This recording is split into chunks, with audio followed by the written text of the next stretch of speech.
Hola, pues muy buenas tardes y perdonen ustedes el retraso. Y bueno, vamos a empezar. Nuestro conferenciante de hoy es don Manuel Requena Gallego, catedrático de Historia Contemporánea en la Facultad de Relaciones Laborales y Recursos Humanos del campus de Albacete.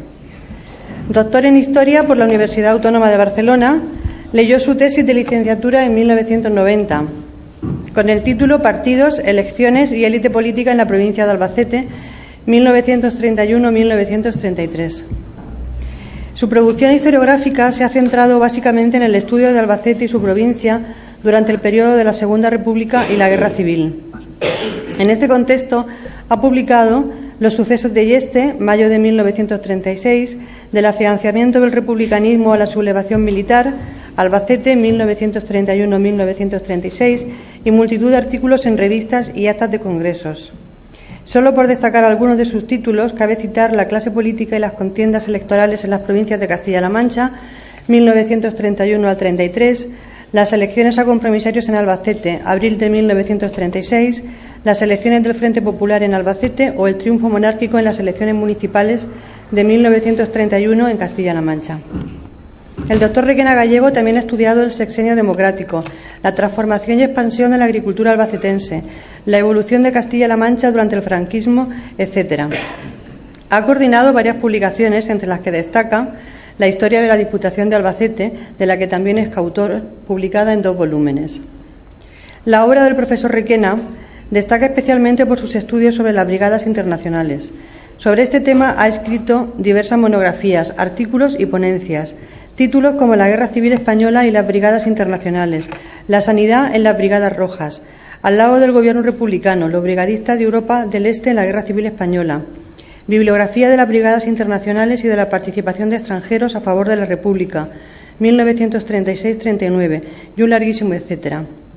Creador y fundador del Centro de Estudios y Documentación de las Brigadas Internacionales, cuyo objetivo fundamental es la investigación, documentación y recuperación de todo tipo de material referente a estos batallones de voluntarios. Entre esta abundante producción, Manuel Requena ha tenido ocasión también de ocuparse de la masonería en la provincia de Albacete y en Castilla-La Mancha durante los siglos XIX y XX, siendo autor de varios artículos y ponencias sobre este tema, que es sobre el que nos disertará esta tarde. Y sin nada más que añadir por mi parte, les dejo con Manuel Requena.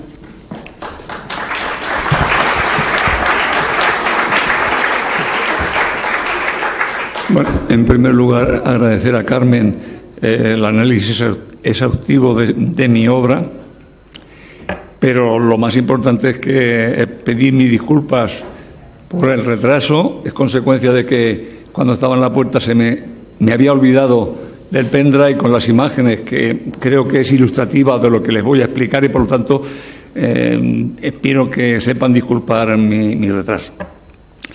Bueno, yo les voy a hablar de una cuestión que, como es importante poner de manifiesto el interés de los organizadores de estas conferencias de dar una luz y, sobre todo, yo creo que conseguir que los habitantes de Albacete tengan un poco más clara la cuestión de la masonería. Hemos sido machacados por el régimen de Franco con un aspecto negativo de la masonería que creo que es importante hacer un esfuerzo para contrarrestar y poner en su justo medio, no digo para un lado ni para otro, y yo creo que esa es una función de los historiadores y esa es una función que, gracias a la organización que ha hecho Carmen de estas jornadas, y bueno, el principal ponedor de estas conferencias es Benimeli, que es el mejor especialista, el padre de los historiadores que nos hemos dedicado en parte a la masonería, porque él ha hecho muchos congresos, y yo desde el año 92 o 93 he asistido a 3 o 4 congresos, y lógicamente lo primero que hay que decir es esa cuestión muy importante, que sirve un poco para intentar aclarar, o por lo menos para justificar, que este tema es un tema que hasta ahora estaba poco trabajado y sobre todo poco trabajado por los historiadores, que intentamos, como decía Benimeli, primero basarnos en los documentos. El historiador ético tiene que hacer hablar a los documentos. Los documentos son los que tienen que hablar. No que yo mire los documentos y diga lo que yo quiero que digan los documentos. Eso es traicionar los documentos. Y, bueno, yo creo que una parte de los historiadores estamos haciendo un esfuerzo primero de mirar los documentos, de interpretarlos en el contexto en el que se escriben y transmitir para que la gente piense. No adoctrinamos a nadie. Nosotros estudiamos un tema y después lo damos a entender con los interrogantes que nosotros también tenemos. Quiere decir que aunque nosotros somos estudiosos del tema, tampoco tenemos todas las cosas claras. Entonces, que sea el principio de la intervención, que yo creo que puede ser interesante porque puede permitir que a partir de aquí podamos intercambiar opiniones. Yo me voy a centrar, como dijo Benimeli, bueno, la masonería tiene distintas escuelas. Yo, los grupos de aquí de Albacete que he estudiado tienen una connotación bastante política. Y, lógicamente, no es mi interpretación. Los documentos también van a hablar. Y, por lo tanto, yo voy a interpretar los documentos, voy a ver las profesiones de los masones y, lógicamente, eso nos puede llevar a una reflexión que luego podemos compartir con las correspondientes preguntas. Yo lo primero que voy a mostrar es, para que tengamos un poco también una referencia de Castilla-La Mancha. Albacete es la provincia más liberal en nuestra historia contemporánea. Por lo tanto, por mucho que discutan otros historiadores, yo no hago provincianismo, yo marco la realidad. La realidad es que ahora, cuando estemos estudiando, habrá un momento en que ponga una imagen de, por ejemplo, la masonería en Castilla-La Mancha durante la Segunda República, y veremos que donde más logias masónicas hay es aquí en Albacete. ¿Por qué? Hombre, Albacete siempre ha sido una provincia relativamente liberal, con menos influencia de la Iglesia. Si miramos a Cuenca o miramos a Toledo, lo vemos claramente. Entonces, bueno, los historiadores también tenemos que pensar por qué ocurren unas cosas y no ocurren otras. Y esa es la primera visión que yo quiero que tengamos los de aquí de Albacete y comparado con nuestra región. Yo, en mi trabajo, y por lo tanto la idea de la historia contemporánea, la masonería es más importante aquí en Albacete, y están las logias masónicas, que ahora veremos. Por lo tanto, esa es la primera idea. La segunda, yo he dividido la conferencia en dos etapas.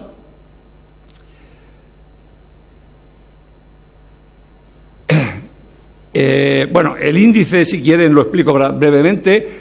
La masonería en Albacete en finales del siglo XIX, que es la primera etapa, y luego vamos a hablar de la importancia y de las características. Luego, la masonería en la Segunda República, con su aspecto de los miembros, las profesiones, la masonería en Albacete y su contribución a la política, a la proclamación de la República. Nos podemos detener en este caso porque es importante. Y luego los cargos masónicos, que además han tenido cargos políticos aquí en Albacete. Y luego un último apartado de la represión de la masonería. Claro, se puede hablar mucho. Yo tengo poco tiempo. He elegido la familia Coloma, que es una familia industrial de Almansa. He elegido un caso concreto. Se puede hacer extensivo, pero lógicamente podemos hablar, pero es importante también porque todo el mundo tiene muy presente cómo Franco creó la persecución de la masonería y el comunismo y lo mezcló todo. Todos iban en el mismo bloque, que es acabar lo más bajo posible para eliminar al máximo número de habitantes.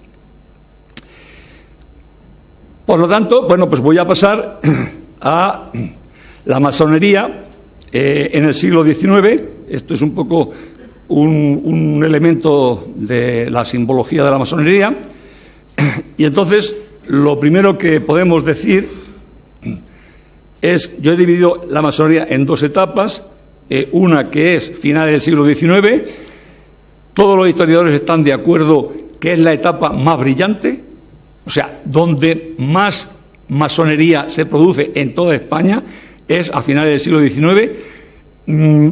generalmente por un cierto retraso. Saben que la masonería está muy vinculada con el liberalismo en algunas zonas, con la lucha contra el absolutismo. Tenemos liberales que han sido masones y que han sido militares, y por lo tanto eso es una cuestión muy importante, la lucha contra la masonería, la lucha de la masonería contra el absolutismo. Y entonces, curiosamente, pues va avanzando, y a finales del siglo XIX tenemos he puesto ya la distribución, y el segundo periodo va a ser finales de 1930 y la Segunda República, como dos etapas. Como ven, en la provincia de Albacete, curiosamente, tenemos 13 logias. Las que están en azul son las logias del siglo XIX. Y las que están en rojo, verán que en rojo hay solamente 1, 2, 3, 4, no 3. Quiere decir que el siglo XIX es más importante la masonería, porque hay 15 logias masónicas, y además llama la atención que no solamente hay masonería en las zonas urbanas, que son Almansa, Albacete, Ellín, que es normal, y que además está vinculado con que son ciudades donde hay republicanismo. Quiero decir, ahí volvemos a ver cómo influye mucho el republicanismo. Está, por ejemplo, una zona que es rural, Higueruela, pero hay republicanismo también. Vamos a ver, es que esa interpretación es porque yo he estudiado también los partidos políticos, y entonces sé en qué localidades hay republicanismo. Muchas veces tú vas al archivo de la masonería y ahí hay documentos masónicos, pero luego cuando ves los pueblos, ves cómo hay una cierta relación de la masonería con o mucha influencia del liberalismo o mucha influencia del republicanismo. Y entonces podemos ver el caso de Mahola también, o el caso de Tobarra. Quiere decir, son núcleos urbanos, rurales, pero que sí tienen una connotación también del republicanismo. De todas formas, es curioso que haya tantas logias en las zonas rurales. Pero ahí están. Tampoco yo no he estudiado a fondo el masonería, por lo tanto, tampoco puedo llegar mucho más allá para explicar por qué se dan en el mundo rural, aparte de algunos municipios que sí que había republicanismo y posiblemente haya una relación, pero eso es una interpretación que hay que ir avanzando para llegar a una conclusión. Luego es importante también que, claro, ¿cuáles son las logias más numerosas? Eso es normal. Entonces, claro, hay muchas logias, pero hay logias, las logias como mínimo pueden tener 7, 8 o 9. Menos no puede, no se considera logia. Entonces, estos pueblos están en el mínimo, mientras que Ellín, por ejemplo, y Albacete llega a tener 95 miembros de la logia. Quiere decir que es una logia importante respecto al resto. Otra cuestión que yo considero que tendríamos que tener en cuenta en la logia es la simbología. Claro, de los múltiples documentos es importante. ¿Por qué? Porque se identificaban con un personaje, y eso también es importante, nos dice un poco la mentalidad. Si tú te identificas con un filósofo, lógicamente es una forma de pensamiento, pero fíjense que en muchos de ellos, esto es el número de socios. Bueno, ahora después pondré otra donde dice los símbolos que los masones utilizaban. Bueno, pues ahí tienen la lista, estaba adelantándome a lo que tienen ahí reflejado. Ahí está la lista con el número de afiliados o de socios que tenía cada logia masónica. Bueno, y lo que quería pasar a continuación es a decir la siguiente cuestión, que es, luego después, el oficio. Quiero decir que era la actividad Y entonces ahí podemos hacer ya y la simbología. Entonces, en la simbología hemos cogido estos al azar. Uno se llama el símbolo espartero. ¿Por qué espartero? Bueno, se identifica con un militar masón importante. Estamos hablando de Espartero. En la historia de España, Espartero tiene un lugar muy importante y por lo tanto él quiere que le llamen Espartero. Por lo tanto, es el símbolo que elige, Espartero. Otros, Hipócrates. Bueno, lógicamente, este se identifica con la filosofía. Y entonces quieren que le llamen Hipócrates. Otro, pues Cervantes, con la literatura. Quiere decir que ahí la simbología es cómo quieren que en el ámbito de la masonería le llamen los hermanos. Y entonces, bueno, pues ahí he puesto un ejemplo, Garibaldi. Garibaldi es un gran luchador por la libertad en Italia y por la República. Entonces, bueno, pues oiga, yo quiero que me llamen Garibaldi porque me identifico con un militar. Como ven, en la masonería del siglo XIX, ahora veremos las profesiones, pero es importante que muchos de los militares, muchos de los masones son militares. Por eso pasamos a ver, aquí hablamos de una logia de Almansa y yo voy a hacer un poco el resumen de las logias en profesión, por profesiones. Por ejemplo, pues tendríamos a nivel de todo Albacete, yo he hecho un estudio en donde propietarios, o sea que aún hay propietarios agrarios, un 12% son propietarios agrarios de la masonería. No en este caso, ¿por qué? Porque estamos hablando de una ciudad industrial. Aquí no va a haber, claro, va a haber en las zonas rurales, pero si hacemos el promedio, pues se inclina a que hay una representación. Comerciantes industriales, el 22%. Aquí las zonas industriales tienen un peso muy importante para dar un 22%. Profesiones liberales, un 20%. Empleados y funcionarios, un 18%. Artesanos, un 18%. Y militares, un 7%. Por lo tanto, en el siglo XIX sí que hay profesión militar, cosa que ya no veremos en el siglo XX. ¿Por qué? Porque en el siglo XIX aún había muchos militares que luchaban por el liberalismo y la democracia. ¿Por qué? Bueno, porque en nuestra revolución liberal hay un grupo de militares que se inclinan por el liberalismo o sea, una postura antiabsolutista, y eso perdura hasta el siglo XIX. Luego habrá un cambio en el mundo militar desde el punto de vista ideológico, pero no hasta 1868 no. Por lo tanto, bueno, esta es la primera parte que yo creo que puede ser indicativa, aunque luego podemos entrar a ver otras cuestiones. Quería decir una cosa. Y dice, bueno, ¿y por qué usted pone, o por qué pongo en rojo 3 personas? Fíjense, ¿por qué? Porque me interesa. ¿Quién pongo? Antonio Coloma Gil, comerciante, dedicada al calzado. Francisco, y este es el abuelo. Luego, Francisco Coloma Sáez, el hijo, también comerciante, dedicada a las pieles, y ya empieza la zapatería o los zapatos. O sea, podría ser comerciante y artesano. Es el comerciante que trabaja con las pieles para el calzado, pero al mismo tiempo ya hace calzado. Por lo tanto, podríamos hablar de comerciante. Y luego, el último, que es el nieto de Antonio, o el hijo de Francisco, Niceto Alcalá Zamora, que es el que crea la industria de calzados de los Coloma. Por eso digo, es... ¿Quién? No. Ay, perdón, Niceto Alcalá Zamora, no. Niceto Coloma Martínez, sí.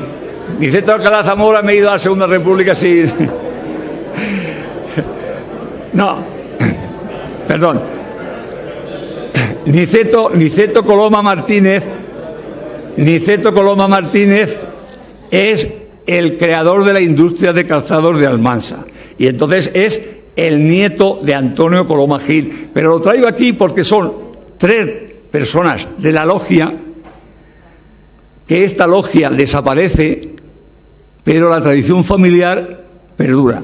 Y luego resulta que los 3 hijos de Niceto Coloma son masones en la siguiente, porque la logia Rosa de Almansa desaparece. O sea, bueno, lógico, las logias aparecen y desaparecen. Si no tiene miembros suficientes, pues desaparece a partir de principios del siglo.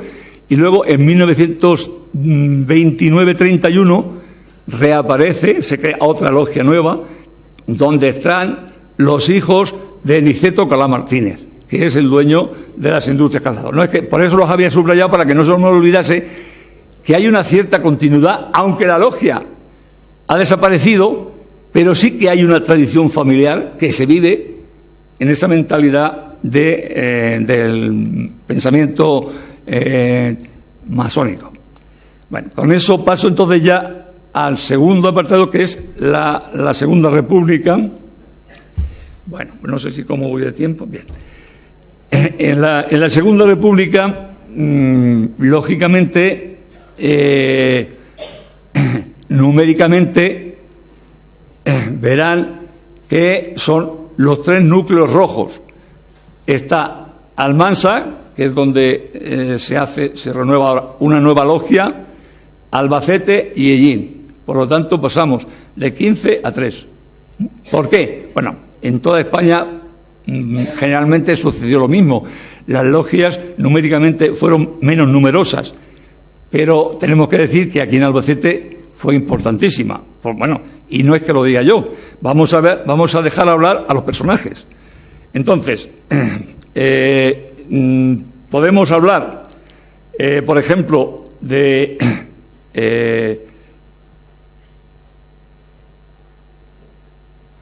aquí en Albacete. Bueno, ya he dicho que, fíjense, no solamente que hay pocas logias, sino que pocas personas que están en las logias. Pasa, el de Hellín no tenemos, o no hemos conseguido la información en el archivo, y por lo tanto yo lógicamente no pongo número, porque no hay ningún documento que, aunque puede ser que en algún caso alguien los cite, pero si no cita un documento, bueno, puede ser de oídos o puede ser que uno le haya dicho a otro. Entonces, pero lógicamente las 3 logias, la militancia, los hermanos que forman parte de esa logia, es un número muy bajo, y entonces podemos decir que comparado, estaba diciendo, aquí sí que he hecho un trabajo sobre Castilla-La Mancha, y aquí sí que se ve bien claro en el mapa que Albacete tiene pocas logias, pero tiene 3. En el resto de las provincias vemos que ahí Ciudad Real tiene 2, y Toledo, Guadalajara y Cuenca tiene 1, que están todos ubicados en la capital. Quiere decir que, de alguna manera, tenemos que decir que seguimos siendo la provincia donde no es de prestigio. Yo estoy hablando de diferencias, porque muchas veces dicen, hombre, es que los historiadores... No, yo no estoy diciendo que somos más importantes que ellos, no. Yo estoy diciendo que la masonería tenía más presencia en Albacete que en las otras provincias. Y a partir de ahí ya no digo más, porque mi función es marcar las diferencias, no marcar valores. No, yo no marco valores ninguno. Por lo tanto, pero sí que es importante, también sigo diciendo, y es una cuestión que yo creo que sigue manteniéndose. Somos una ciudad con unas características, yo creo que bastante diferentes, sobre todo respecto a Cuenca, Guadalajara y Toledo, más parecidas a Ciudad Real, sí. Y ahora convendría pues que nos centrásemos, por ejemplo, en la logia de Almansa, para ver un poco, pues eso, las profesiones. Lógicamente Almansa, el mundo agrario, pues es muy poco importante, y en la logia, como ven, no hay ninguna. Quiere decir, todos son o ferroviarios, porque es muy importante en Almansa la red ferroviaria, y entonces había muchos que trabajaban en la Renfe que eran masones. Ahí tiene la relación. Algún profesor, industriales, lógicamente, los Coloma están ahí, César, Adolfo y Viriato. Por lo tanto, Rodolfo y Viriato fueron 2 hijos que además estuvieron en el extranjero. Vemos un poco la importancia a veces de la masonería, que como hermanos se ayudan, y en este caso es clarísimo. Cada uno de los hijos de los Colomas, uno estuvo en Inglaterra, otro estuvo en Alemania y otro estuvo en Estados Unidos. ¿Qué hacían? Aprendían lo mejor, lo más moderno de la industria del calzado para aplicarla en Almansa.